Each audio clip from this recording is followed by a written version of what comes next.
అదే RTV app వార్తల్ని క్షణాల్లో చదివే అవకాశం ఉంటుంది. ఒక న్యూస్ పేపర్, ఒక టెలివిజన్ ఛానల్ మీ చేతుల్లో ఎప్పుడూ ఉంటాయి. స్వేచ్ఛ కేసులో పూర్ణం చందర్ని అరెస్ట్ చేయడం జరిగింది. ప్రస్తుతం రిమాండ్కి తరలించారు. మనతో పాటు ఏసీపీ రమేష్ కుమార్ ఉన్నారు. ఎటువంటి కేసులు పెట్టాడు, యాక్సెప్ట్ చేశారా మీరు?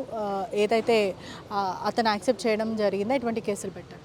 అతని మీద abetment to commit suicide. Purnachander మొన్న ఈ 27th రోజు మన స్వేచ్ఛ టీవీ న్యూస్ రీడర్ ఆత్మహత్య చేసుకోవడంలో ప్రముఖంగా ఇతను పూర్ణచందర్ యొక్క పాత్ర ఫాల్స్ ప్రామిసెస్ చేసి ఆమె ఆత్మహత్య చేసుకోవడానికి కారణమైనట్టు ప్రైమా ఫేజ్లో మాకు పరిశోధనలో తేలింది. దాని ప్రకారం ఈరోజు అతన్ని రిమాండ్ చేయడం జరిగింది. స్వేచ్ఛ చనిపోవడానికి ఇది సూసైడేనా లేకపోతే మర్డర్ అంటూ కూడా, ఇండైరెక్ట్ మర్డర్ అంటూ కూడా పలువురు చెప్తున్నారు. అసలు పూర్ణచందర్ ఇన్వెస్టిగేషన్లో ఏం చెప్పాడు? పూర్ణచందర్ స్వేచ్ఛ ఇద్దరు 15 సంవత్సరాల క్రితము టీ న్యూస్లో ఇతను ప్రోగ్రామ్ డైరెక్టర్గా, ఆమె టీ న్యూస్ రీడర్గా ఇద్దరు పనిచేసేవారు. అప్పటి నుంచి మాకు పరిచయం ఏర్పడింది. ఆ పరిచయం ఏర్పడిన తర్వాత మేము కాలక్రమేణా 2015లో ఒక దుబాయ్లో ఒక బతుకమ్మ షోలో కూడా మేము బాగా దగ్గరగా క్లోజ్ అయ్యాము. అక్కడి నుంచి మాది కంటిన్యూ అవుతున్నది. ఆమె పెళ్లి జరిగింది. పెళ్లి తర్వాత డైవోర్స్ 4-5 years డైవోర్స్ అయింది. ఆ డైవోర్స్ అయిన తర్వాత నేను ఆమెను నమ్మించాను, పెళ్లి చేసుకుంటానని నమ్మించాను. కానీ ఆమె ప్రెషర్, నేను పెళ్లి చేసుకోండి అని అంటే, నాకు భార్య పిల్లలు ఉన్నారు. కానీ అతను తన దగ్గరికి వెళ్ళింది కూడా నేను పెళ్లి చేసుకుంటాను, నేను ప్రేమించానంటూ కూడా ఇటువంటి ఫాల్స్ ప్రామిస్ ఇచ్చి వెళ్ళాడు.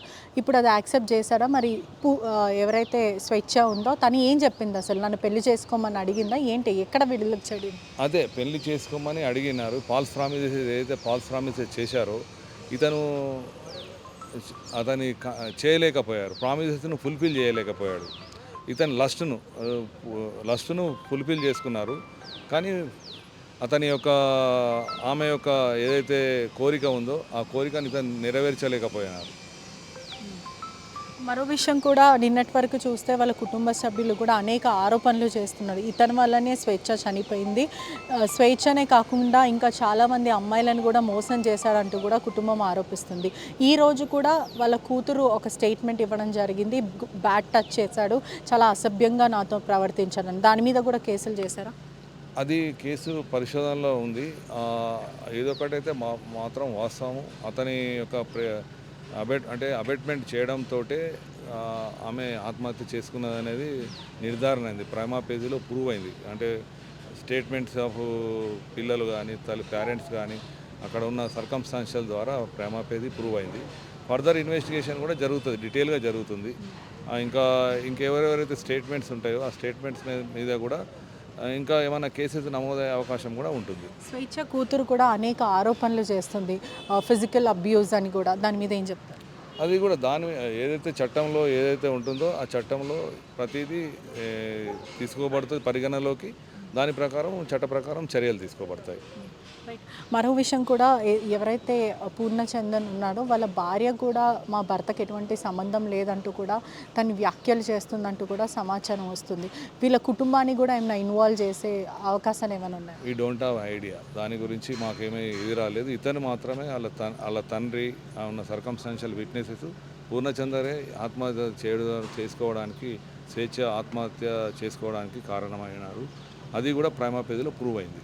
ప్రిలిమినరీ ఇన్వెస్టిగేషన్లో పూర్ణచందర్ ఏం చెప్పాడంటే, ఈజీ ఫీలింగ్ గిల్టీ ఇదంతా చేసినందుకు ఏమైనా చెప్పాడా, లేకపోతే నేను నిర్దోషిని, నాకు తను చనిపోవడానికి ఎటువంటి సంబంధం లేదన్నాడు? లేదు, అతను కన్ఫెస్ అయ్యాడు, నేను చేసింది తప్పు, ఆమె సూసైడ్ చేసుకోవడానికి కూడా నేను కూడా ముఖ్య కారకుని అని అతను మా ముంగట చెప్పడం జరిగింది. అంటే ఎందుకు పెళ్లి చేసుకోమంటే మొహం చాటేశాడని మీరు అడిగారా? అడిగాము. భార్యాభర్త, తనకు భార్య ఉంది, నేను ఇద్దరిని చూసుకుంటాను అన్నాడు. కానీ ఆమె ఇప్పుడు అది మంచిది కాదు, మనం ఏదైనా ఒక దాన్ని డిసిషన్ తీసుకోవాలన్న మధ్యలో గొడవలు స్టార్ట్ అయినట్టున్నాయి. ఆ గొడవలలో ఇతను ఆమెను హార్ష్గా బిహేవ్ చేయడము అవి జరిగి ఉన్నాయి. అతను చెప్పారు, కన్ఫెషన్ చేశారు. దాని ప్రకారం ఆమె మనసు వెక్స్ అయిపోయి, శరీరం మీద, మన జీవితం మీద వెక్స్ అయిపోయి హ్యాంగింగ్ చేసుకుంది. అంటే ఈ బలవన్మరణానికి పాల్పడక ముందు కూడా వీళ్ళిద్దరు కలిసి గుడికి వెళ్ళారు, ప్రయాణం చేశారు. ఆ సమయంలో ఎక్కడైనా గొడవ జరగడం లేకపోతే ఇంకేదన్నా, ఎందుకంటే కుటుంబం కూడా తినని చంపేయడానికి కూడా ప్రయత్నించి అనేకసార్లు హామ్ చేయడానికి పూర్ణచంద్రను అడ్డు తొలగించుకోవడానికి కూడా ప్రయత్నించారంటూ కూడా కుటుంబం ఆరోపిస్తుంది. మాకు during the course of investigation అంటే కన్ఫెషన్ చేసేటప్పుడు అతను చెప్పారు. లాస్ట్ ఒక 10 days బ్యాక్ మేము అటు అరుణాచలం వెళ్ళి అక్కడ దర్శనం చేసుకొని రిటర్న్లో వచ్చేటప్పుడు కూడా మాకు ఒక తినేటప్పుడు హోటల్లో గొడవ జరిగింది. ఈ అమ్మాయి స్వేచ్ఛ పెళ్లి చేసుకోమని నన్ను అడిగితే నేను చేసుకోనని కరాఖండిగా చెప్పాను. అది బాగుండదు, నాకు మళ్ళీ నాతోటి కొంచెం గొడవ జరిగిందని చెప్పాడు అతను.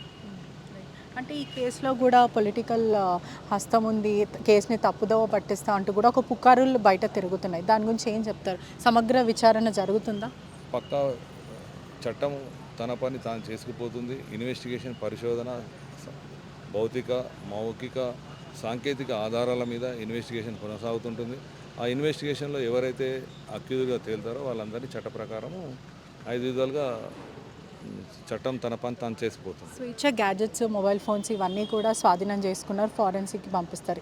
దీనికన్నా ముందు ఏదన్నా తను వీడియో కాల్ పెట్టి మరి అతనికి చూపించుకుంటూ చనిపోయిందంటూ కూడా కుటుంబం వాళ్ళైతే ఆరోపిస్తున్నారు. దాని గురించి ఏంటి, ఏదైనా చాట్ రికవరీ చేస్తారా ఏంటి? అది మేము ఏమీ చేయమండి. ఫోరెన్సిక్ సైన్స్ ల్యాబొరేటరీ వాళ్ళు వాళ్ళ ఫోన్ మనం సీజ్ చేశాము. ఎవరు డిసీజ్డ్ స్వేచ్ఛ గారి ఫోన్ మేము సీజ్ చేశాము. అది ఫోరెన్సిక్ సైన్స్ ల్యాబొరేటరీకి వెళ్తుంది. ఆ ల్యాబొరేటరీలో వాళ్ళు ఇన్వెస్టిగేషన్ చేసిన తర్వాత అందులో ఏమైతే వస్తాయో అప్పుడు మళ్ళీ ఫర్దర్గా మేము మీకు అప్పుడు మళ్ళీ చెప్తాం. ఇప్పుడు ఎటువంటి కేసులు పడ్డాయి, ఎన్ని నెలలు శిక్ష పడే అవకాశాలు? అబెట్మెంట్ టు కమిట్ సూసైడ్ అంటే ఒక మనిషి మరణానికి కారణము కావడానికి ఎంత పాత్ర మన చట్టంలో ఉందో ఆ చట్టం ప్రకారం ఆ కేసు నమోదు చేయబడ్డది. అది చట్ట ప్రకారం ఆల్టర్ చేసే అవకాశాలు ఉన్నాయి. అది investigation during the course of investigation so far అయితే ఇప్పుడు abetment to commit suicide attract అయింది. అందుకోసమే రిమాండ్ చేయడం జరుగుతుంది కోర్టు ముందు. ఎస్, స్వేచ్ఛ చనిపోవడానికి కూడా పూర్ణచంద్రనే మరొక కారణం అంటూ డైరెక్ట్లీ ఆర్ ఇండైరెక్ట్లీ అతని కారణం అంటూ కూడా పోలీసులు కేసు నమోదు చేశారు. ప్రస్తుతం అతన్ని అరెస్ట్ చేసి రిమాండ్కి తరలిస్తున్నారు. కుటుంబం కూడా అనేక ఆరోపణలు అయితే ప్రస్తుతం చేస్తుంది. ఒకటి, మా కూతుర్ని కూడా అబ్యూజ్ చేయడం, అదే కాకుండా స్వేచ్ఛని కూడా అనేకసార్లు పెళ్లి చేసుకుంటానంటూ కూడా మొహం చాటేశారు. అందుకే స్వేచ్ఛ తీవ్రమైన మనస్తాపంకి గురై చనిపోయింది. కూతుర్ని కూడా అనేకసార్లు వేధింపులకు, స్వేచ్ఛ కూతుర్ని కూడా అనేకసార్లు వేధింపులకు గురి చేసి చాలా ఇబ్బంది పెట్టాడు, వాళ్ళకి నరకం చూపించాడంటూ కూడా కుటుంబం చెప్తున్న పరిస్థితి కనిపిస్తుంది. Cameraman విజయ్తో పెట్రిషా reporting, RTV Hyderabad. మొన్న ఈవినింగ్ 27th రోజు మీ అందరికీ విదితమే స్వేచ్ఛ అనే అమ్మాయి, మన న్యూస్ ఛానల్లో పనిచేసే అమ్మాయి సూసైడ్ చేసుకున్నది మీ అందరికీ విదితమే. ఆమె చనిపోవడానికి, ఆత్మహత్య చేసుకోవడానికి గల కారకుడైన పూర్ణచందర్ను ఈరోజు మేము కోర్టుకు తరలించడం జరిగింది. అతను అమ్మాయితోటి 15 yearsగా ఫ్రెండ్షిప్ ఉంది. న్యూస్లో పనిచేసినప్పటి నుంచి పరిచయం. కాస్త ఆమెను మ్యారేజ్ చేసుకుందామనే అనుకొని ప్రపోజల్ పెట్టి ఆ ప్రపోజల్కు అతను భిన్నంగా ప్రవర్తించి ఆమె ఆత్మహత్యకు కారణం జరిగిందని ఇన్వెస్టిగేషన్లో ప్రైమాఫేసి ప్రూవ్ అయింది. అతన్ని ఈరోజు నిన్న అర్ధరాత్రి అతను పోలీస్ స్టేషన్లో సరెండర్ అయ్యారు SHO గారి ముందు. అతని ప్రాథమిక సాక్ష్యాలు, పరోక్ష సాక్ష్యాలను బట్టి అతని ఈరోజు మీద abetment to commit suicide prove అయింది. అందుకోసం అతన్ని ఈరోజు కోర్టుకు ఇప్పుడు తరలించడం జరిగింది. Abetment to suicide. సార్, చనిపోయేటప్పుడు కూడా తను వీడియో కాల్ మాట్లాడింది నిజమేనా సార్? అది ఇంకా ఇన్వెస్టిగేషన్ ఉంది. Investigation could not be reveal. ప్రాథమిక విచారణలో ఉంది కాబట్టి ఏ విచారణ కూడా ఇప్పుడు రివీల్ చేయలేము. మీకు ముందు మళ్ళీ అన్ని విషయాలు మీకు చెప్తాం. స్వేచ్ఛ పూర్ణచందర్ పెళ్లి అయ్యింది, ఫొటోస్ తన ఫోన్లో ఉన్నాయి, చెక్ చేస్తే బయటికి వస్తాయి అని చెప్పి అది విచారణలో ఉంది. అతను ఫాల్స్ ప్రామిసెస్ చేసి పెళ్లి చేసుకుంటామని ఆమెకు అడిగారు.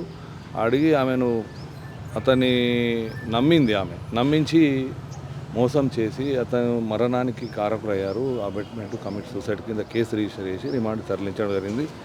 Case is under investigation. Will reveal the things later. Swetcha కూతురు స్టేట్మెంట్ ఇచ్చింది సార్, ఏ ప్రకారం కేసు నమోదు చేశారు? అది case under as for the చట్టం ఏదైతే ఉందో చట్ట ప్రకారం ప్రతిదీ జరుగుతుంది. మీకు ముందు ఇంకా చెప్తాం మీకు. Thank you. ఇప్పుడు ప్రజెంట్ పూర్ణకు సంబంధించిన రిమాండ్ ప్రాసెస్ జరుగుతూ ఉన్నది.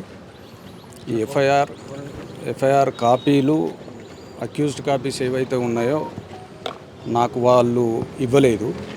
కానీ ఏ సెక్షన్స్ పోలీస్ వాళ్ళు ఫాయిస్ చేసిండ్రు అనేది మాత్రం నేను తెలుసుకున్న సమాచారం ప్రకారం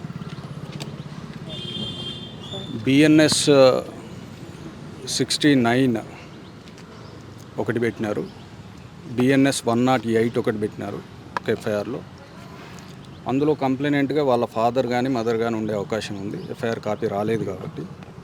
ఇంకొక ఎఫ్ఐఆర్లో ఆ పాప ఇవాళ మార్నింగ్ మీడియాకి ఇచ్చిన స్టేట్మెంట్ ద్వారా దాన్ని ఆధారంగా చేసుకొని పోక్సో యాక్ట్ సెక్షన్ 78 మామూలు బ్యాడ్ టచ్కి సంబంధించిన సెక్షన్ పెట్టడం జరిగింది. ఫస్ట్ ఎఫ్ఐఆర్లో 69 BNS చెప్తున్నది ఏంటంటే sexual intercourse is obtained through a falls promise of marriage. Marriage చేసుకుంటా అని చెప్పి తనతో సెక్షువల్ ఇంటర్కోర్స్కి వెళ్ళడము అనే ఆరోపణ. 108 BNS వచ్చి అబేట్మెంట్ టు సూసైడ్, అంటే ఫార్మర్లీ ఇట్ వాజ్ 306 IPC, అంటే ఆత్మహత్యకు ప్రేరేపించడం, పురిగొల్పడం అటువంటివి వస్తాయి. ఇవి ఎఫ్ఐఆర్కి సంబంధించినంత వరకు నా దగ్గర ఉన్న సమాచారం. ఎట్లా కోర్టును ఆశ్రయిస్తున్నాము బెయిల్ కోసం. మొదట వాళ్ళ తల్లిదండ్రులు చేసిన ఆరోపణలు చూసిండ్రు, ఆయన రిలీజ్ చేసిన లేఖ మీరు చూసిండ్రు. దాని తర్వాత ఈరోజు ఫస్ట్ రోజు అమ్మాయి మాట్లాడినది మీరు చూసినారు, ఈరోజు థర్డ్ రోజు అమ్మాయి మాట్లాడింది మీరు చూసినారు. తర్వాత వీళ్ళ పూర్ణ సైడ్ నుంచి ఇంకెవరైనా కుటుంబ సభ్యులు స్పందిస్తారేమో చూడాలి. ఈ విషయాల్లో ఏది కూడా అంటే I can say only one thing, ఇటువంటి భావోద్వేగ సమయంలో, దురదృష్టకరమైన సంఘటన జరిగిన సమయంలో ఉండే వాతావరణం ఏది కూడా కేసును డిసైడ్ చేయదు. అంటే టెక్నికల్గా చెప్పాలంటే the emotional circumstances prevailed over at this condition around us cannot decide the case result.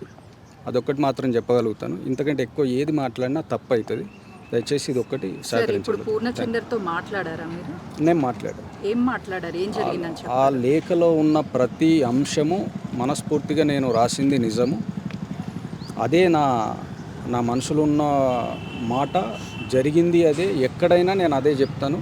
అంతకుమించి నేను కొత్తగా అబద్ధంగా చెప్పాల్సింది ఏం లేదు, మార్చాల్సింది కూడా ఏం లేదు.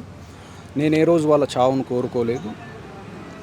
అమ్మాయిని నా కన్న కూతురు కంటే ఎక్కువ చూసుకున్న, దానికి అన్ని తగిన ఆధారాలు ఉన్నాయని ఆయన చెప్తున్నాడు. నాకు ఇచ్చిన ఇన్స్ట్రక్షన్స్, స్కూల్లో జాయిన్ చేయించిన విధానము, ఫీజులు పెట్టిన విధానం కానీ, ఆమెను అత్యంత గారాభంగా చూసుకున్న విధానము, ఆమెకు బర్త్డే ఫంక్షన్లు కానీ, ఏ ఫంక్షన్లు కానీ కొన్ని లక్షల రూపాయలు ఖర్చు పెట్టి చేసుకున్న విధానము, ఇవన్నీ కూడా ఆమె మాట్లాడే మాటలకు నేను చేసిన పనికి ఏమాత్రం సంబంధం లేదు. నన్ను బాధించినా పర్వాలేదు, నిజం మాత్రం గెలుస్తుంది. నేను ఏ రోజు కూడా వాళ్ళను ఒత్తిడి చేయలేదు, ఆమెను చనిపోవాలని నేను చూడలేదు. నేను లేఖలో రాసింది 100% నిజము అనేది ఆయన వర్షం. స్వేచ్ఛ చనిపోయిన తర్వాత కనీసం ఆఖరి చూపు, అంటే వాళ్ళ రిలేషన్ ఎన్నో సంవత్సరాల నుంచి ఉంది, ఎందుకు చూడడానికి రాలేదు అతను? అంటే ఆఖరి చూపు నేను వెళ్తా అన్నప్పుడు చుట్టుపక్కల ఉన్న వాళ్ళు, నువ్వు అనుకున్నంతగా వాళ్ళు ఎవరు అక్కడ రిసీవ్ చేసుకోరు, నిన్ను అవసరమైతే కొట్టే ప్రమాదం ఉంది, వాళ్ళు నీపైన దాడి చేసే ప్రమాదం ఉంది అని నన్ను కంప్లీట్ హౌస్ లాక్ చేసి నన్ను అసలు అడుగు కదలనీయలేదు అనేది ఆయన వర్షం. నేను అదే అడిగిన ఆయన ఎందుకు చనిపోయింది అనేది ఏమన్నా రీజన్ చెప్పారా? ముందుగా వాళ్ళకి గొడవలు ఏమన్నా ఆ రోజు అయ్యాయా? గొడవలు వీటి వల్ల ఏమీ లేదని చెప్పి ఆయన అనడం జరిగింది. అంటే నేను ఏ రోజు కూడా తను అటువంటి పరిస్థితికి చేరుకునేలాగా నేను ఏ రోజు బాధించలేదు. ఆమెకు అన్ని కావాల్సినవి నేను చేసిన. నేను అదంతా లేఖలో రాసిన కాబట్టి ఆ లేఖలో ఉన్నదే నా మాట, నా వర్షన్ అని చెప్పి. నెక్స్ట్ ఎలా ప్రొసీడ్ అవ్వబోతున్నారు? కోర్టుకి వెళ్తాం అంతే. ఇంకా ఇప్పుడు కోర్టులో బెయిల్ ప్రొసీజర్ అనేది ఇమ్మీడియట్ రెస్పాన్స్. చావు కారణం మీరే అంటున్నారు, ఏం చెప్తారు చెప్పండి. నిజమేనా? మీరేనా కారణం? ఏం చెప్తారు? మీకు ఆపర్చునిటీ వచ్చింది చెప్పండి. నేను ఆల్రెడీ నిన్న నేను లేఖ రూపంలో అన్ని క్లియర్ గా చెప్పిన. ఇంకా అవకాశం వచ్చింది చెప్పండి. నేను ఆల్రెడీ నిన్న లేఖ రూపంలో అన్ని చెప్పిన మేడం, అన్ని చెప్పిన. లేదమ్మా లేదు, నా బిడ్డ ఆమె నా బిడ్డ. For latest updates on India-Pakistan tensions, download RTV Live app.